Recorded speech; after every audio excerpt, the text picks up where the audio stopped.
Rajim.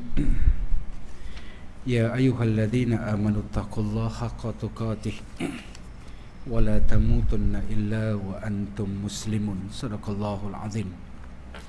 Yang bermaksud, wahai orang-orang yang beriman, bertakwalah kamu kepada Allah dengan sebenar-benar takwa, dan janganlah mati melainkan dalam keadaan beragama Islam. Baik muslimin dan muslimat, hadirin dan hadirat, saudara-saudari yang mati sekalian, sama-sama kita panjatkan puji dan syukur kepada Allah Subhanahu Wa Taala kerana diberi keizinan untuk sama-sama pada malam ni sekali lagi kita berada di rumah Allah ini untuk sama-sama mendirikan solat fardu maghrib secara berjamaah, dan di antara maghrib dan isyak ini untuk sama-sama kita teruskan siri-siri kuliah maghrib kita. Ambil mic, tukar mic. Ambil mic imam tadi. Mic ni macam tak apa dengar. Tuan-tuan dengar tak suara saya? Ustaz, kalau ni dia akan ganggu lah.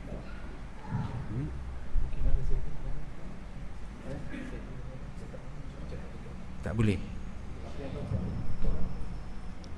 Tak, takut macam dengar tak? Sebab saya dengar suara saya pun tak apa nak jelas kan? Tapi tuan-tuan okey, boleh dengar tak dengar? Dengar? Kalau dengar saya teruskanlah. Baik, insyaAllah seperti biasa saya menggunakan kitab analisa dan komentar hadis-hadis kudusi, himpunan hadis-hadis yang dikumpulkan oleh Said Ahmad Samit. Hadis yang ke-25,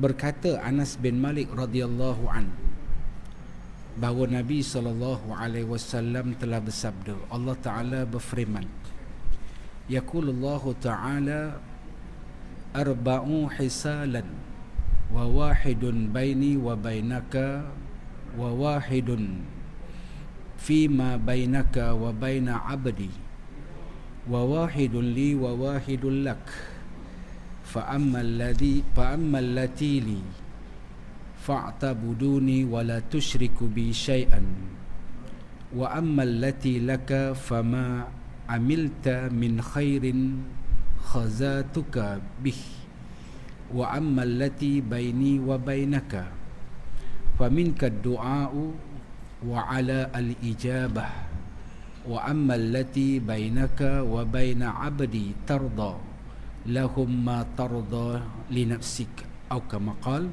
Hadis riwayat daripada Abu Naim an Anas radhiyallahu an. Baik, Allah Ta'ala berfirman,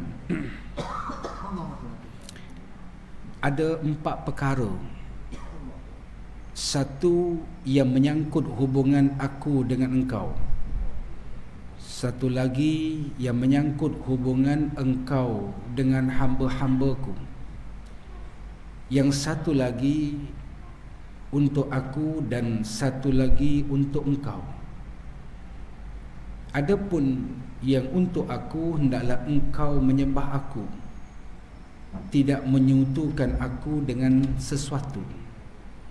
Yang menyangkut dirimu, maka apa saja yang engkau kerjakan dari kebajikan, aku akan berikan balasannya.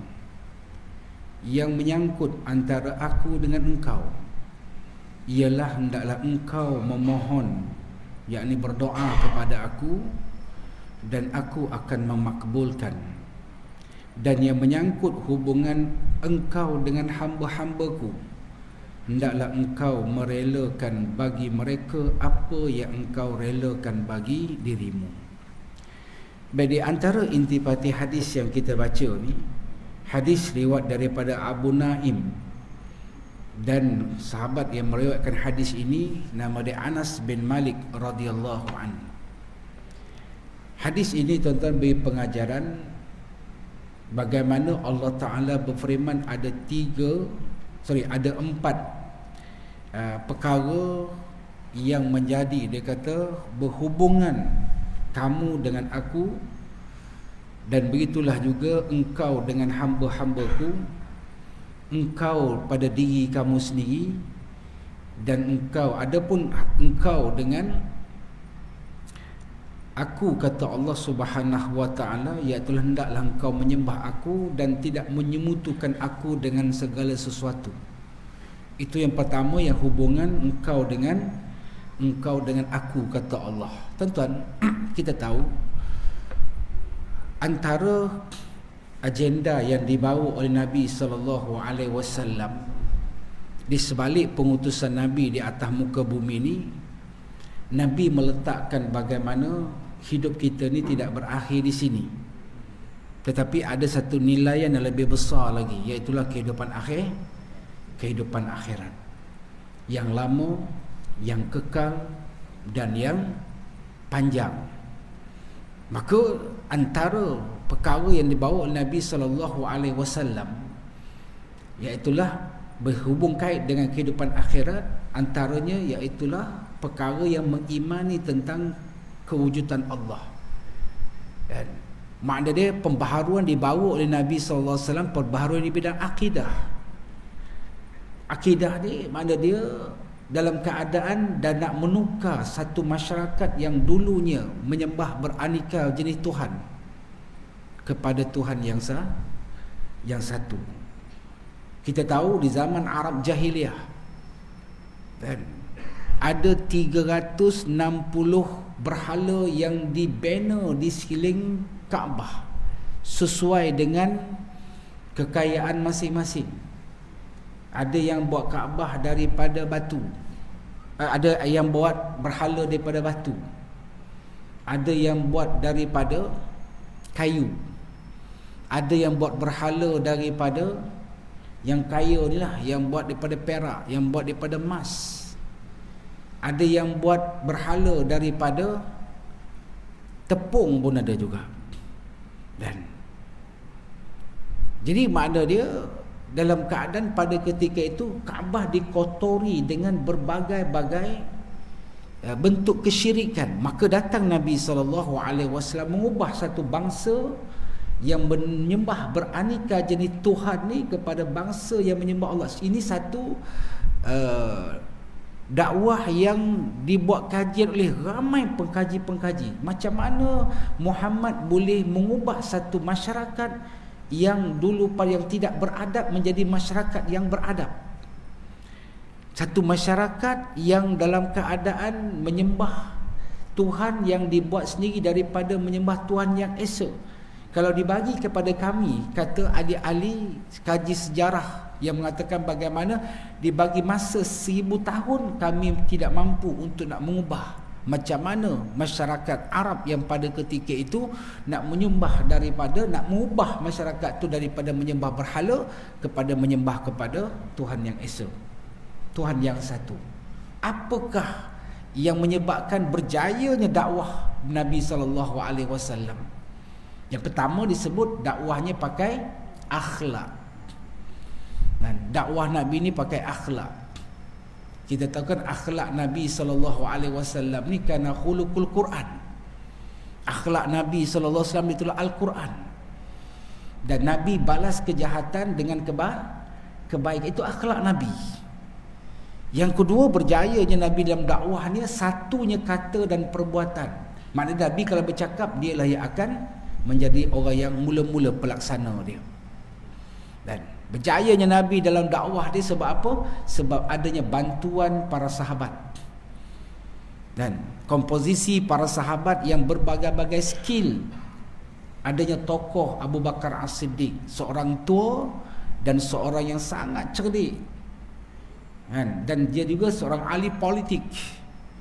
Kepandaian, kepakaran dia dan seorang kecerdikan dia, maka pada ketika itulah dia menyumbang kepada berjaya dakwah Nabi SAW. Maka adalah tokoh Sayyidina Umar Al-Khattab, seorang yang garang, seorang yang sangat tegas dan membantu perjuangan Nabi. Datang pula tokohnya Sayyidina Osman Ibn Affan, seorang yang kaya dan dalam masa yang sama seorang yang sangat menekuni dalam sesuatu kebaikan. Dan datanglah Sayyidina Ali, tokoh muda-muda. Ini makna dia antara berjayanya dakwah Nabi SAW, mampu mengubah masyarakat dalam masa 23 tahun lama dia. Kata Ali buat kaji sejarah, kalau dalam bagi masa kepada kami 1000 tahun, belum tentu boleh mengubah. Itu bagaimana berjayanya Nabi SAW. Jadi antara perubahan yang Nabi bawa, perubahan iaitulah mengajak manusia ni jangan melakukan kesyirikan kepada Allah. Dan kita selalu baca hadis, Ustaz selalu baca hadis kan, irtafa'u sab'atul mubiqat, jauhi kamu 7 perkara yang boleh membinasakan seorang manusia tu. Yang pertama sekali, asyirku billah, syirik kepada Allah. Itu perkara yang binasakan.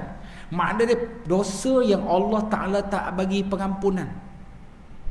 Kalau sakat dosa tak semayang, dosa tak puasa, boleh tahan lagi tuan. Tapi syirik, lepas ni tuan-tuan jangan tak semayang pula. Ustaz kata kalau tak semayang tak apa lagi, yang penting jangan syirik. Jahannam saya lepas ni. Tuan-tuan, makna dia kalau dosa tu boleh tahan lagi, tetapi dosa syirik ni, dosa yang tak diampunkan oleh Allah Subhanahu Wa Taala, menyembah selain daripada Allah. Tuan-tuan, sampai hari ni dah berlarutan hampir 80 hari dia kan krisis di Gaza. Tuan-tuan, dia bila orang tanya saya macam mana Ustaz, bila berakhir? Takkan berakhir punya. Sebab bumi Palestin ni bumi yang Nabi SAW sebut apa? Bumi yang menyaksikan orang mati syahid sampai kiamat. Darus Syuhada dipanggil. Agak-agak bila Ustaz saya kata, saya jangkakan kemuncak berlakunya peperangan tu di Masjidil Aqsa. Itu kemuncak kan peperangan tersebut. Tapi Ustaz, ada jemaah beritahu, tapi Ustaz dia kata tak boleh sebab macam Ustaz cakap lah, kata Masjid Aqsa ni batu asas Nabi Ibrahim letak, yang banner Nabi Sulaiman. Tapi dia Yahudi, Zionis, dia mengatakan dia pun diketurunan Ibrahimik. Dia kata Ibrahimik ni mana agama Nabi Ibrahim. Saya kata kalau betul dia ikut agama Nabi Ibrahim, Nabi Ibrahim lah penentang kepada penyembahan berhala, penentang penyembahan kepada makhluk. Yahudi Zionis ni dia menyembah apa? Dia menyembah apa ni, wall dia tu. Dan jadi makna dia menyembah dinding dia, melakukan perbuatan syirik. Jadi mana perbuatan yang ambil satu kuasa lain selain daripada kuasa Allah Subhanahu Wa Taala. Maka sebab itulah tuan-tuan selalu kita ulang sebut ceritakan bagaimana nak mencari agama ni wajib. Ni yang berlaku kepada seorang sahabat Nabi sallallahu alaihi wasallam yang bernama Salman Al-Farisi. Selalu saya ulang cerita ni, Salman Al-Farisi. Kan dia ni sejak daripada kecil lagi pak dia tak bagi keluar rumah. Dia anak kesayangan bapak lah ni. Dan Salman Al-Farisi ni kerja dia apa? Hari-hari menghidupkan api yang disembah oleh orang-orang Majusi. Dan bapak dia ni macam, kita panggil macam tu imam lah kan, di mana dia ketua agama Majusi. Agama Majusi ni di mana? Di Parsi ni di mana sekarang? Di Iran. Salman Al-Farisi bapa dia disebabkan ketua agama tu, dan ditugaskan Salman hari-hari hidupkan api. Sebab apa? Agama Majusi ni dia menyembah api. Salman lah tiap-tiap hari yang tolong hidupkan api. Dan dia tidak dibenarkan bergaul dengan remaja-remaja yang lain mana satu. Tak sempatlah dia nak tengok konsert malam tahun baru ke. Dan dia tak sempatlah nak pergi merempit ke, kan zaman-zaman budak tu kan. Jadi sampai satu hari ketika Salman Al-Farisi dapat tahu, bapa dia bagi tahu Salman, ayah kebetulan terpaksa pergi keluar. Kalau bahasa kita ni outstation lah. Jadi kebetulan bapa dia ni ada satu kebun kurma. Dan kebun kurma tu yang paling luas bapak dia punya. Kan di Iran ni banyak kebun kurma kan. Macam kita bulan Ramadan kan kita beli kurma daripada Iran, daripada Tunisia kan. Jadi akhirnya Salman Al-Farisi diberitahu ayah nak pergi outstation, kamu pergi tengok pekerja-pekerja ayah dan dapat keuntungan buat balik. Salman bagi tahu inilah kali pertama dia dibenarkan keluar daripada rumah, dan pada ketika itu dia pergi keluar ke rumah dan dia pergi on the way nak pergi ke kebun bapa dia ni, tiba-tiba dia melalui satu gereja agama Nasara, dan dalam keadaan pada ketika itu dia ni melakukan peribadatan mengikut ahli kitab. Tuan-tuan, kisah ni berlaku sebelum kelahiran Nabi SAW lagi. Dia pergi, dia tengok, dia kerja Salman ni tiap hari hidupkan api, waktu orang sembah api ni. Kemudian dia pergi on the way nak pergi kebun bapak dia, tengok ada orang dekat gereja ni, dia dalam keadaan dia beribadat, ibadat dalam bentuk nyanyi-nyanyi, dalam bentuk dia apakan kepala dia hanggukkan kepala. Salman Al-Farisi ni tengok, ya, macam best ya agama ni, kata, macam best lah agama ni, tapi agama apa ni, orang ni buat apa ni. Jadi akhirnya dia duduk dalam gereja tu, datanglah seorang padri. Dia kata, tuan buat apa ni? Masa tu dia budak-budak remaja lagi. Ada beberapa mengatakan umur dia baru dalam 15-16 tahun. Tuan buat apa ni, kata? Kami sedang buat ibadat ni. Ibadat apa ni, kata? Ibadat agama kami. Tuan buat agama apa ni? Agama kami ni agama Nasrani, agama yang asal lah, dan agama menyembah kepada Tuhan yang Esa. Oh ya ke, dia kata. Akhirnya dia tengok orang ibadat, syok dia tengok orang ibadat ni. Dan tuan-tuan bisa tengok tak orang buat ibadat, kita syok tengok ibadat. Ada orang macam tu. Macam kita pergi Mekah kan, kita tengok orang tawaf, syok kita tengok orang tawaf. Kita tak tawaf pun, kita tengok orang tawaf tu kita syok. Jadi akhirnya sampai dia tengok ibadat-ibadat sampai ke petang. Sampai kan dia kata dekat-dekat nak malam dah. Kita panggil senja lah. Akhirnya dia keluar, dia balik ke rumah dia, tak dan pergi ke kebun pak dia. Sampai di rumah, tengok bapak dia dah balik daripada outstation. Dia tanya, Man, macam mana budak-budak bekerja, Man? Itu dalam bahasa saya lah, tuan-tuan. Bahasa dia tak macam tu lah. Dia tanya bahasa Parsi lah kan. Macam mana budak-budak kerja? Ayah, saya tak sempat pergi kebun. Kau pergi mana? Macam tu lah. Saya tadi, ayah, bila nak pergi kebun, tiba-tiba saya lalu satu gereja, dia ni melakukan ibadat. Saya rasa agama dia ni lebih baik daripada agama kita, ayah. Agama kita ni hidup api, padam api, hidup api, padam api, lepas tu ambil, tak ada faedah apa dia kata. Kurang ajar kau. Tu bapak dia marah lah. Sebab bapak dia ni tu imam. Jadi pada ketika itu duduk rumah, mulai hari ni langsung bapak dia tak bagi keluar rumah. Api pun tak payah hidup. Dia duduk dalam satu bilik, dia bagi makan. Maka pada ketika itulah Salman Al-Farisi dalam keadaan duduk dalam bilik tersebut. Jadi sebelum tu di gereja tu dia beritahu dekat padri ni, dia kata, tuan ni menyembah agama apa? Agama Nasrani. Agama Nasrani ni di mana pusat dia?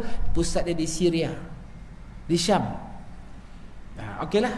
Jadi satu hari, ketika mana Salman ni dapat tengok dekat satu dinding lah, dinding di rumah dia tu, walaupun pintu dah kunci daripada luar, nampaklah di dinding rumah tu sikit, tiba-tiba ada padri ni lalu depan rumah dia. Ni tuan-tuan, Allah nak bagi hidayah ni, dan nak mencari agama, nak daripada melakukan perbuatan syirik. Tiba-tiba padri ni lalu depan rumah dia. Salman pun panggil, Shh. Dia panggil, padri ni tengok, tu dia panggil macam tu lah. Dia kalau panggil, tu lain kan, itu nak pergi murah anak dara orang. Ke tuan-tuan tak ada pengalaman macam tu? Jadi bila dia dengar Salman pun, padri ni kata, siapa ni? Tuan, saya Salman yang jumpa tuan di dalam gereja tu hari tu. Okey, ya. Kenapa? Kata, tuan, bila nak pergi ke Syam? Kami nak pergi hari sekian-sekian, jam sekian-sekian. Saya nak ikut, boleh tak? Boleh, dia kata. Jadi Salman dia cari jalan macam mana, takdir Allah Ta'ala dia dapat meloloskan diri dia. daripada rumah bapa dia, dan dia pun berhijrah ke Syam, dan sejak daripada hari itulah dia tak balik sampailah dia wafat. Salman Al-Farisi ni. Jadi ikutlah rombongan pergi ke Syam. Bila pergi ke Syam di Syria, sampai di Syam ni, kemudian dia carilah mana-mana padri yang boleh dia berkhidmat untuk nak mencari agama yang benar. Maka Salman pun duduk dalam gereja, bekerja dengan padri, tengok padri ni seorang yang kuat beribadat, dan padri ni seorang yang amat menekuni sesuatu kebaikan. Tapi ada satu kelemahan padri ni, dia cerita seorang buat baik, dia suruh cerita orang suruh bersedekah, tetapi dia balun duit orang yang bagi sedekah. Dan sampailah padri ni meninggal, semua orang-orang di Syam pada ketika itu menangisi kematian padri ni. Sampaikan Salman bagi tahu, tuan-tuan, pasal apa tuan-tuan menangis? Dia kata, sebab kami dah kehilangan padri dah. Padri tu guru kami. Dia kata, dia ni sembang je darah padri ni, tapi dia songlap duit orang banyak. Kau jangan tunjuk fitnah. Betul, kau tak percaya, jom kita tengok. Dia pergi di bawah rumah tu, tengok bawah rumah tu padri, bawah rumah di bawah tanah tu banyak emas, banyak duit yang tak digunakan untuk sepatut dia bagi kepada ibu tunggal ke, yang sepatut bagi pada orang miskin ke, yang patut bagi orang susah ke, yang patut bagi tak, dia ambil semua. Masa ketika itulah bagaimana satu kampung bila dengar padri ni ambil harta dia tanpa diagih-agihkan, yang menyebabkan pada ketika itu orang kampung semua di Syam tu marah pada padri ni. Dia ambil padri ni, dia tak ke bumi ingetan, dia letak di tiang salib, dia biar reput mayat tu. Maka pada ketika itu dia cari pula seorang lagi padri yang baru. Padri yang baru ni pula seorang yang baik. Salman pun berkhidmatlah dengan padri yang baru ni. Padri ni seorang yang baik, seorang yang tekun, seorang yang hebat, seorang yang pegang teguh, seorang yang kuat beribadat. Dan sampailah satu hari padri ni pun dah tua. Sampaikan nampak raya dia, tuan ni macam tak ada harapan lagi nak hidup. Dan kalau ditakdirkan tuan matilah tuan, dekat mana selagi saya nak belajar agama ni, nak mencari kebenaran agama ni. Salman kata padri ni, kalau ditakdirkan aku ni mati, dekat kamu carilah seorang sahabat aku yang ada di satu tempat nama dia Mausil. Mausil di mana tuan? Mausil ni di Iraq. Tuan-tuan, Syam apa ni, Parsi ni, Salman daripada Parsi ni di atas Iraq, Iran. Kemudian lepas Iran Iraq, lepas Iraq baru Syam. Maknanya nak senang faham dia, Kelantan tu Parsi, nak senang faham lah, Kelantan tu Parsi, Pahang ni Iraq, dan Selangor ni Syam. Salman dah sampai ke Selangor dah, dah sampai ke Syam dah. Padri ni beritahu, kau carilah seorang kawan aku yang dia ni sangat berpegang teguh kepada agama. Di mana? Di Mausil. Mausil ni di mana? Mausil ni dekat sempadan Pahang dengan Kelantan lah, kita melipis lah contoh dia. Daripada Selangor Shah Alam ni pergi pelipis pula, naik ke atas balik dekat Mausil. Jadi bila padri itu meninggal dunia, dia pun ke buku barang apa semua, kemudian dia pergi ke Mausil. Jumpa di Mausil, bagi tahu saya daripada orang daripada ni minta jumpa tuan sekian. Oh, tu kawan aku, mana dia? Dia dah meninggal tuan. Bila tak apa, okey, dia suruh saya berkhidmat dengan tuan, belajar mencari kebenaran agama. Maka Salman Al-Farisi pun duduklah dengan pendeta ni, duduk dengan padri ni. Padri ni pun seorang yang suka beribadat, seorang yang alim, seorang yang amanah, seorang yang jujur. Sehinggalah sampailah ketika padri ni pun dalam keadaan hidup pun tak apa nak lama. Nampak raya pun dia pun dah sakit kuat. Tuan, kalau ditakdirkan tuan meninggal lah, dengan siapa saya nak belajar lagi ni? Kamu pergilah jumpa sahabat aku yang ada di mana? Di satu tempat nama dia Manshibin. Manshibin di mana? Mai Selangor pula. Daripada Iraq, daripada Syam naik ke Iraq mai Selangor pula. Manshibin. Cuma dia di sempadan lah, kita kata Gombak lah. cari dengan dia, berkhidmatlah dengan dia. Dia seorang yang sangat tekun dalam ibadat. Maka dia pun takdir Allah Ta'ala, matilah padri dia yang ke berapa dah? Yang ketiga. Bila mati padri yang ketiga ni, dia pun buku-buku barang, pergilah ke Manshibin. Bila sampai ke Manshibin, beritahu pada padri ni, saya ni datang daripada Mosul, jumpa kawan tuan, nama sekian-sekian. Ya, mana dia? Dia dah meninggal tuan. Allahu Akbar. Kata, itulah kawan aku. Tak apalah, dia kata, datanglah berkhidmatlah. Maka dia pun berkhidmatlah dengan padri yang keempat ini. Berkhidmat-khidmat, tengok-tengok padri yang keempat ni pun kan, harapan pun agak tipis juga. Dan dia pun sampailah ke muncak pun azab. Tuan, kalau ditakdirkan tuan meninggal, dekat mana lagi saya nak belajar tuan? Maka pada ketika itu kamu carilah seorang sahabat aku, sahabat yang kelima. Ni sahabat ni tak ada lain dah. Ni yang terakhir dia kata. Yang lain tak ada lagi apa-apa agama yang asal ni, agama Abrahamik ni, ataupun agama yang asal daripada kitab Taurat ni, dia kata. Siapa nama dia kata? Siapa nama tempat dia? Tempat dia di Amuriyah. Amuriyah ni di mana? Di Syam. Turun pula ke Syam lagi. Dan semua dekat di sempadan. Maka padri itu pun meninggal dunia. Tuan-tuan, dah 4 orang dah meninggal dunia. Tuan-tuan, Masjid Al-Huda ni ada tak 4 orang ustaz dah meninggal dunia? Tuan-tuan mengajar kita ada tak? Ada kan? Macam cerita Salman Al-Farisi juga. Banyak ustaz-ustaz meninggal tuan. Banyak kan? Allahu Akbar kan? Allah, ustaz dah meninggal, ustaz tu yang mengajar tempat kita dah tak ada, ustaz mengajar lagi. Masa ustaz tu datang, dia tak datang pun datang kuliah. Tapi bukan surau Al-Huda lah, tempat lain lah cerita tu.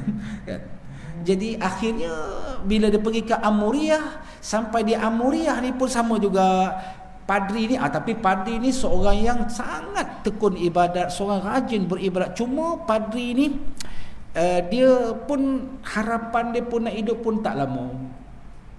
Cuma padri ni dia Allah Ta'ala bagi kekayaan yang banyak.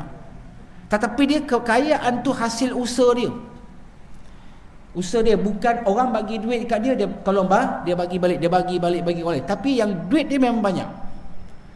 Jadi pada ketika itu akhirnya Salman Al-Farisi tanya, tuan, kalau ditakdirkan tuan matilah tuan, dekat mana lagi saya nak belajar, nak cari kebenaran agama ni supaya jangan melakukan syirik ni.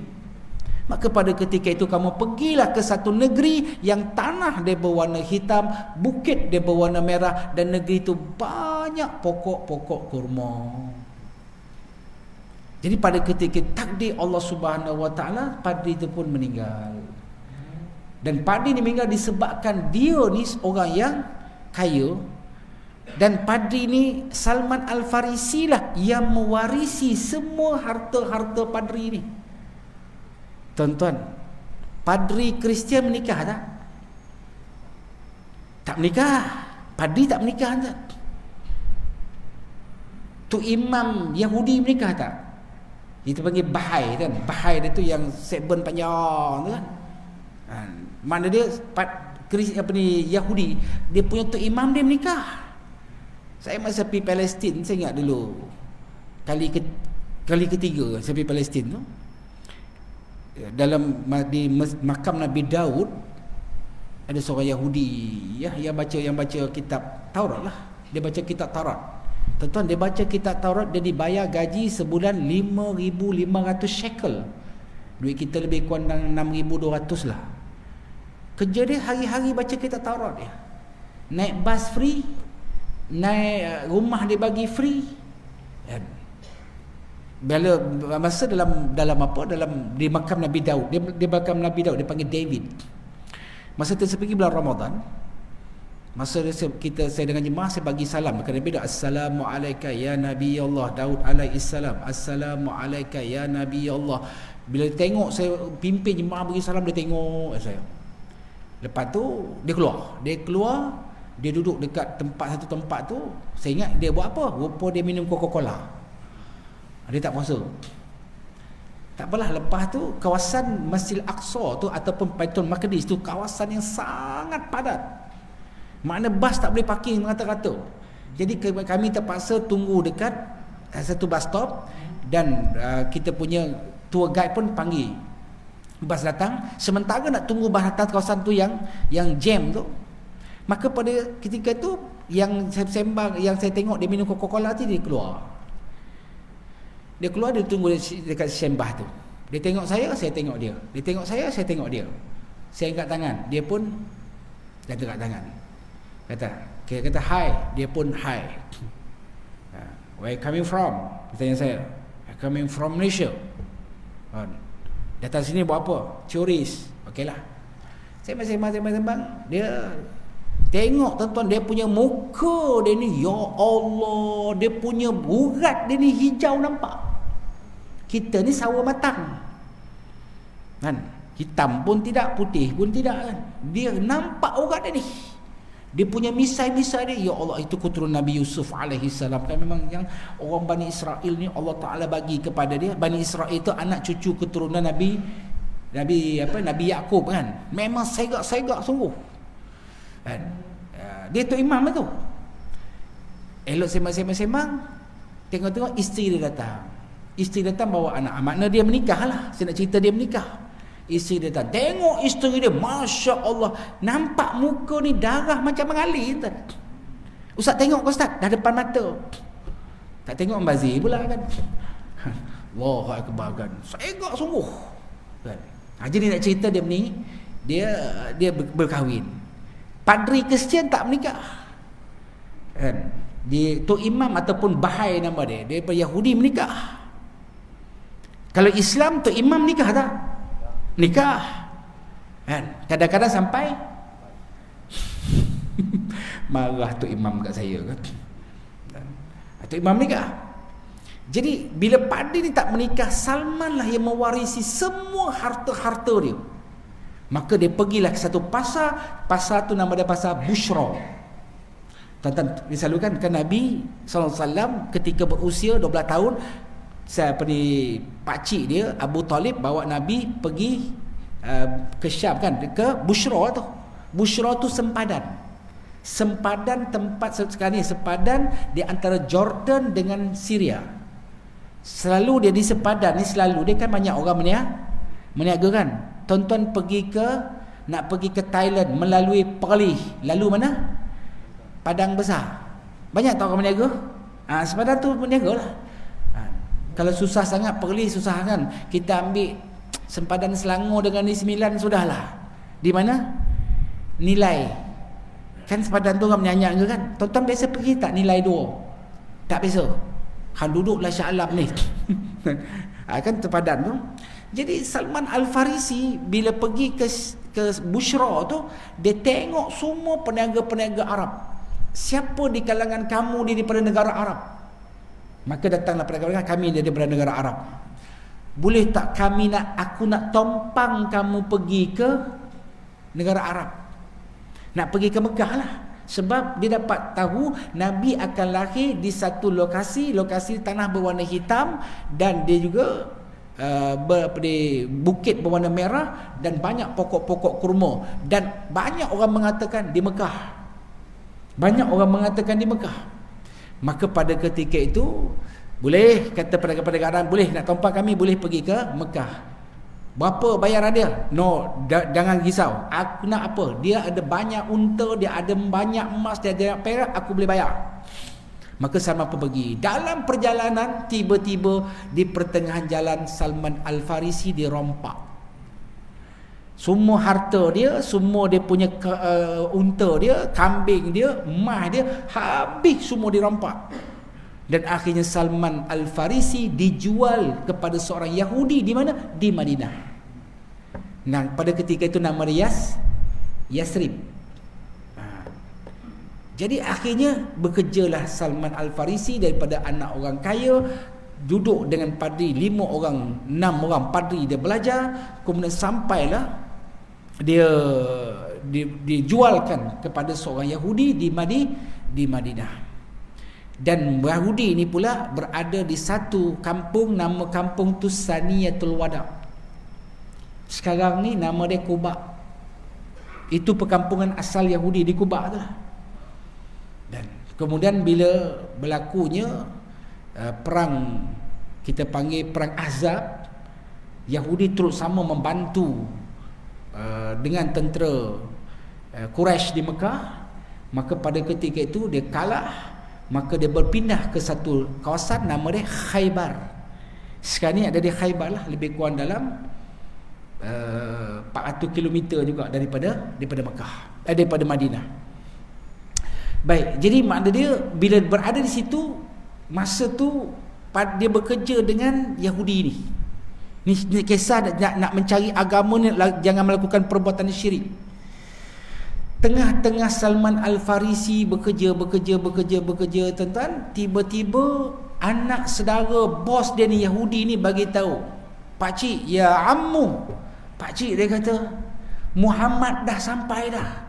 Muhammad dah sampai di Madinah ni dah. Muhammad dah sampai, pakcik."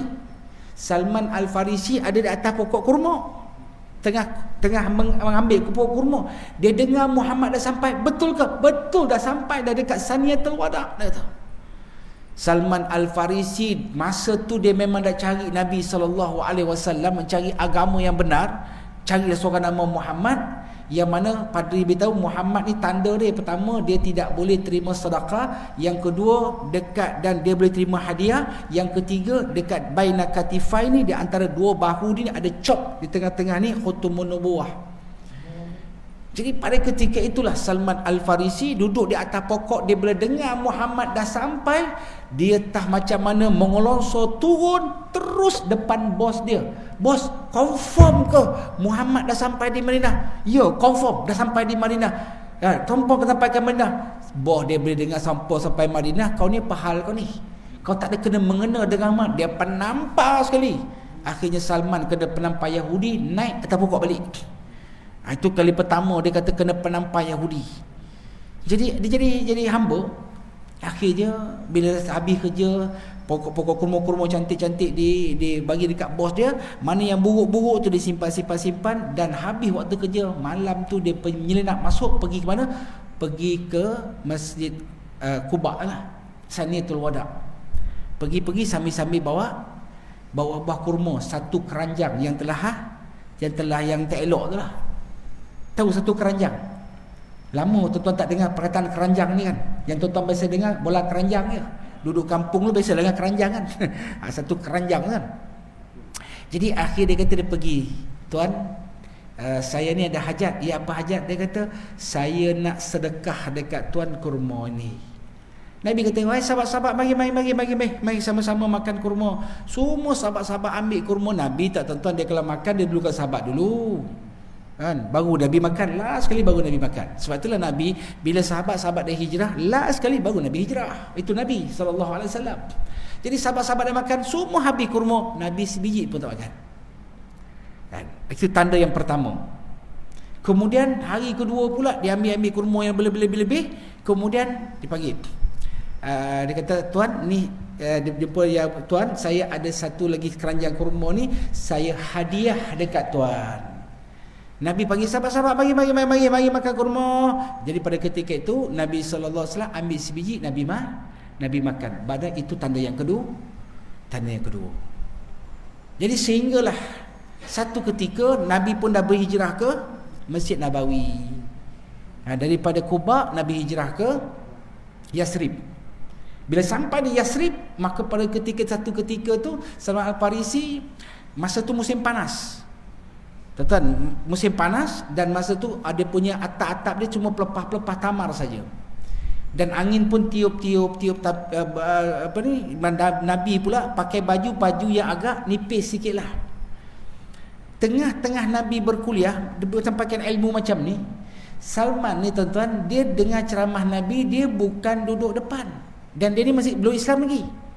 Dia dengar kuliah Nabi duduk di belakang. Agak-agak tuan-tuan lah, kalau saya ceramah depan ni, ada seorang duduk belakang ni, agak-agak tuan-tuan tengok saya ke tengok orang belakang ni? Agak-agak dia lah, mesti tengok orang belakang. Salman ni tengok di belakang, dia tengok kejap-kejap, bila angin bertiup dan selendang Nabi itu dia bertiup sikit, bila bertiup dia minta mengendap macam tu. Orang yang belakang ni tak selesa lah tengok. Macam tuan-tuan lah, kalau ada orang belakang ni kan, tuan-tuan tengok belakang dia, saya ceramah ni tak selesa lah, saya tengok apa hal dia ni kan? Macam itulah. Jadi Nabi SAW tahu. Akhirnya Nabi SAW ambil sini kata, kamu nak tengok yang ni ke? Nak tengok yang ni ke? Dia kata, Nabi dia tengok ada cop khutum muduah sebesar, dia kata kalau bahasa kita ni panggil duit 50 sen lah. Cop khutum nubuah. Maka pada ketika itulah dia peluk Nabi SAW, dia cium Nabi SAW. Asyhadu an la ilaha illallah wa annaka Muhammad Rasulullah. Nabi SAW sebut, wahai manusia, dia kata, wahai sahabat-sahabatku, di langit ni ada bintang Suraya nama dia. Di trilion bintang yang ada ni, kata ada satu bintang nama bintang Suraya. Itulah bintang yang paling jauh sekali. Maka bintang tu kalau paling jauh itulah, kalau siapa yang boleh memetik bintang tu, siapa dia? Salman Al-Farisi lah orangnya yang akan boleh memetik bintang Suraya tu. Itu Salman Al-Farisi. Kelebatan dia kan. Jadi sehinggalah pada ketika itu dia masih lagi dengan Yahudi lagi. Tuan-tuan, Nabi dah hijrah. Tahun bila dia dimerdekakan ni? Tahun yang keempat hijrah. Barulah Salman Al-Farisi dimerdekakan. Tahun yang kelima hijrah berlaku perang Ahzab. Kita tahu kan perang Ahzab, Salman lah yang mencadangkan supaya ya Rasulullah, perang Ahzab tu kita panggil perang Khandaq ataupun perang Parit. Yang ada dekat kita di Madinah tu ada tempatnya Ahzab tu nama, ataupun Parit tu Khandaq. Jadi ataupun Masjid 7 kita panggil lah, orang Melayu panggil. Jadi pada ketika itu Salman Sugali Parit. Maka Salman Al-Farisi bersama dengan Nabi SAW sampailah Nabi wafat. Kemudian bila Nabi dah wafat, Salman Al-Farisi masih lagi hidup di zaman Sayyidina Abu Bakar As-Siddiq, berperang dengan melawan golongan murtad Musailimatul Kazzab di Hadiqatul Maut. Hadiqatul Maut ni mana? Di Yaman.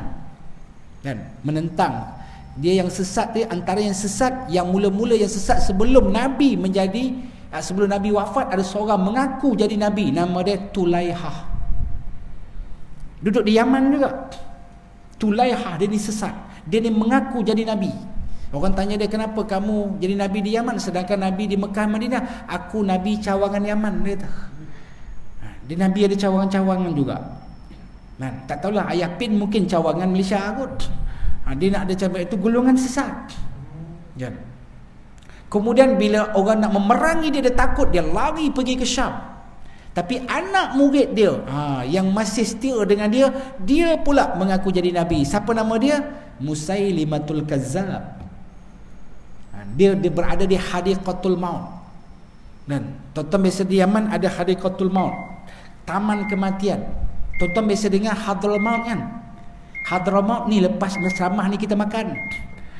Itu Hadramaut. Dan dia Hadiqatul Maut.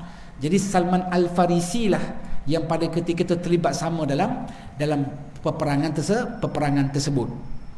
Kemudian dan dalam peperangan tu Musailimatul Kazzab dibunuh oleh Barra' bin Azib. Siapa Barra' bin Azib yang membuka pintu Hadiqatul Maut, dan siapa yang membunuh Musailimatul Kazzab. Yang bunuh Musailimatul Kazzab pada ketika itu ialah Wahsy bin Harbin yang terlibat bunuh Sayyidina Hamzah. Dia masuk Islam, dia beritahu Rasulullah, aku telah bunuh orang yang paling kamu benci, hari ini aku akan bunuh orang yang paling aku telah bunuh orang paling kau sayang, hari ini aku akan berjanji akan bunuh orang yang paling engkau benci ya Rasulullah. Itu Musailimatul Kazzab di Hadiqatul Maut.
Subhanaka la ilma lana illa ma 'allamtana innaka antal alimul hakim. Baik, kita sambung sampai iqamah tuan. Baik, itu cerita dua orang. Yang ni bila yang pertama Tulaihah nama dia, yang kedua Musailimatul Kazzab yang mengaku jadi nabi. Itu melakukan perbuatan syirik itu. Dan bila matinya Musailimatul Kazzab, ada seorang lagi yang mengaku jadi Tuhan, nama dia Sajjah. Sajjah, dia pula mengaku jadi Tuhan. Tapi saya dengar nama Sajjah. Dia bukan Sajjad. Nah, itu lain. Kan? Dan tu tentang kenal lah. Kat mana Sajjad sekarang?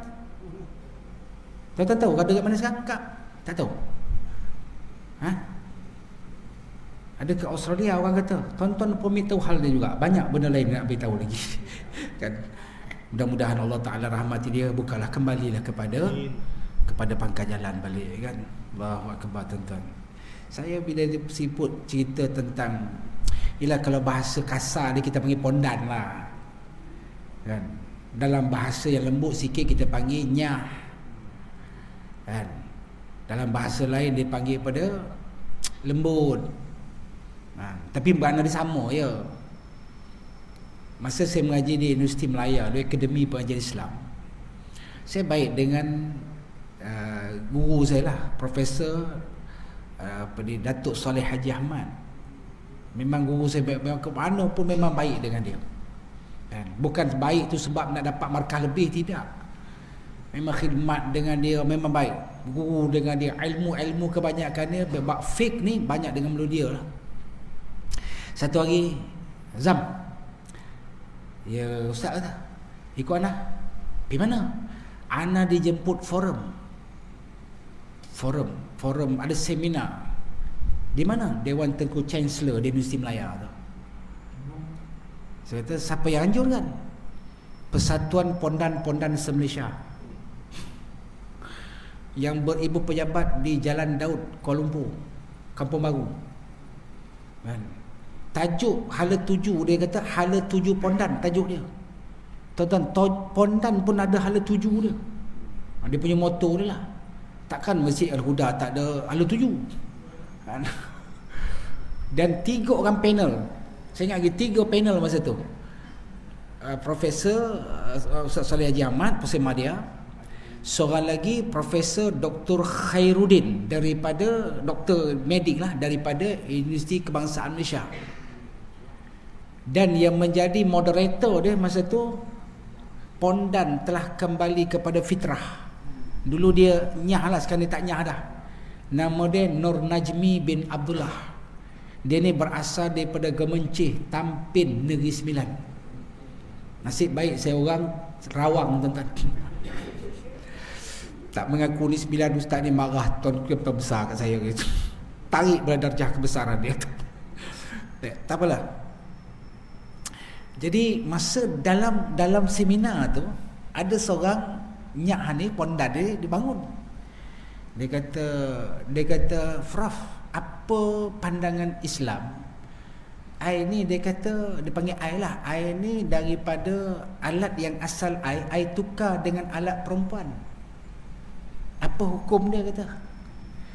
Ustaz Saleh pun tanya balik, you tukar alat pondan ni lelaki kan? Dia tukar alat lelaki kepada alat perempuan.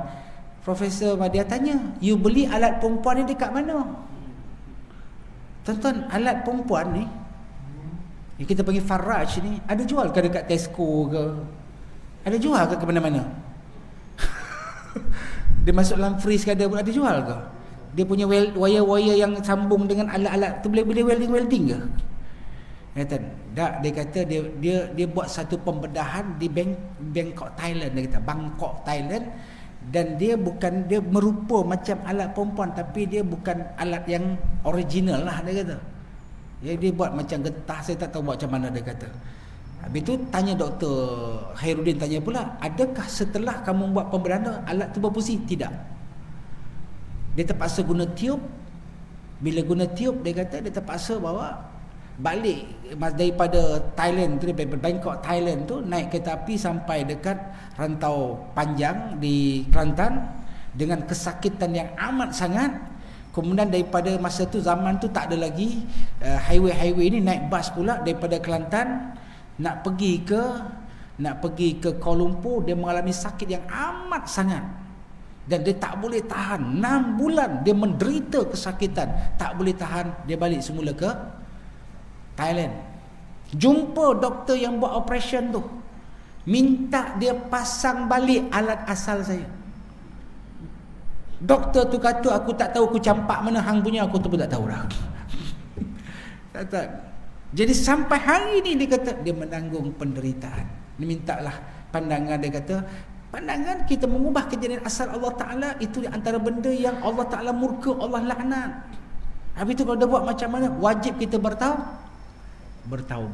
Dia kata, so kita minta supaya kembalilah kepada Allah. Masih lagi ada jalan peluang Allah Ta'ala bagi kepada manusia supaya jangan melakukan apa juga perbuatan syirik yang Allah Subhanahu Wa Ta'ala tak bagi pengampunan. Jadi hak kamu, dia kata Allah Ta'ala sebut, hak kamu dengan aku itulah, janganlah kamu melakukan perbuatan syirik kepada aku, sebab perbuatan syirik inilah yang Allah Ta'ala tidak akan ampunkan, nak dibezakan dengan dosa-dosa yang lain. Maknanya dia ambil satu peraturan lain, ambil satu dia punya pahaman lain, ataupun ambil satu penyembahan selain daripada Allah. Percaya. Macam dululah saya ingat di Kampung Baru ada seorang muslimat jumpa saya lepas kuliah. Ustaz, apa hukum pakai susu? Saya kata pakai susu hukum dia syirik. Kan? Saya kata pakai susu tu untuk apa? Yalah kita nak nampak segak lah Ustaz. Tengok muka akak umur berapa?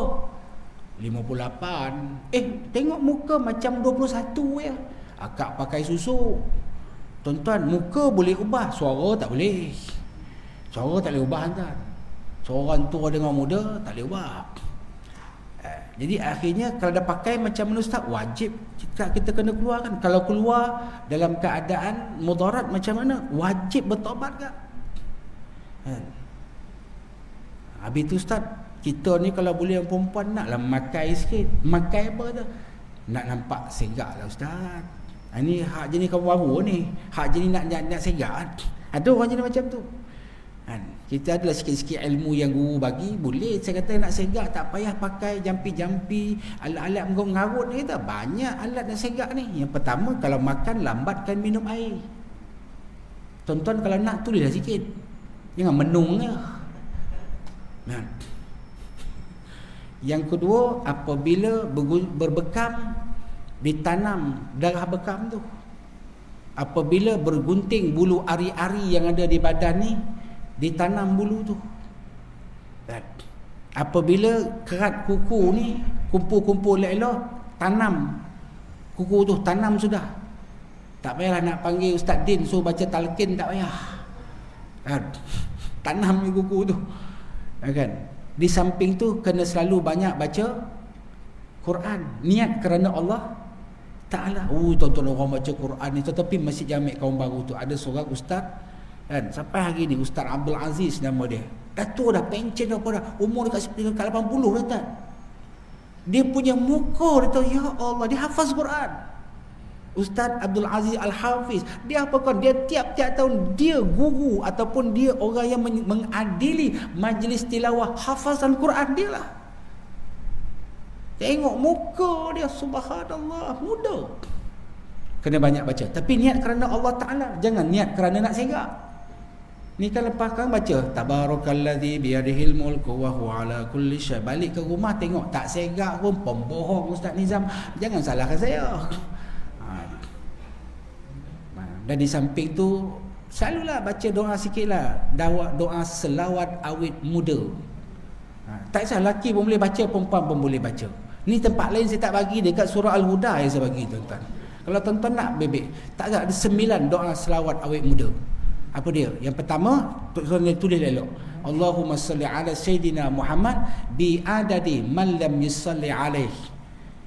Yang kedua, Allahumma salli ala Sayyidina Muhammad man lam yusalli alaih.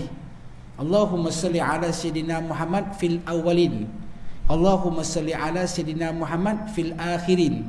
Allahumma salli ala Sayyidina Muhammad fil laili iza saja. Allahumma salli ala Sayyidina Muhammad fil nahari iza tajalla. Allahumma salli ala Sayyidina Muhammad ada matra qatran nabat. Allahumma salli ala Muhammad kahlan mardiyah. Allahumma salli ala Sayyidina Muhammad syaban zakiyah. Ni ada 9 doa selawat awit muda. Siapa yang nak saya tuliskan, lepas ni jumpa saya, ayam golek 2 ekor seorang. Tak payah nak pakai jampi mengarut, yang boleh membawa kepada perbuatan. Tuan-tuan, saya bukan nak cerita yang golek malam ni. Saya nak cerita syirik. Jangan melakukan perbuatan syirik. Baik, itu yang pertama. Tuan-tuan, ni ada 4 hak ni. Dan hak yang kedua, yang ketiga, yang keempat ni kita sambung tahun depan sudahlah tuan-tuan. Kan? Boleh ke tamu tahun depan? Kau lambat sangat. Kan? Tahun depan beberapa hari saja lagi kan. InsyaAllah ada kesempatan kita sambung pada pertemuan yang akan datang. Mudah-mudahan apa yang kita kongsikan pada malam ni ada manfaat insya-Allah taala. Terkasar atau kurang kelemahan kedaifan ilmu saya sendiri, saya minta ampun kepada Allah dan minta maaf kepada tuan-tuan sekalian. Terima kasih atas segala perhatian. Mohon maaf atas segala kekurangan. Usikum wa nafsi bitaqwallah. Aqulu qali hadza wa astaghfirullahalazim li wa lakum. A'udzubillahi minasyaitonir rajim. Bismillahirrahmanirrahim. Alhamdulillahirabbil alamin wal 'aqibatu lil muttaqin wa la 'udwana illa 'alal zalimin. Radina billahi rabbah wa bil islam dinan nabi Muhammadin nabiyyan wa rasulan. Allahumma faqihna fid din wa 'allimna ta'wilina siratal mustaqim. Allahumma arinal haqqo haqqan warzuqna ittiba'ahu wa arinal batilan batilan warzuqna ijtinabah. Allahumma jam'ana hadza jam'al marhuma wa tafarruqana min ba'di tafarruqa ma'suma. Sallallahu alaihi wasallam Muhammad wa alihi washabihi wa barik wasallam. Walhamdulillahirabbil alamin. Assalamualaikum warahmatullahi wabarakatuh.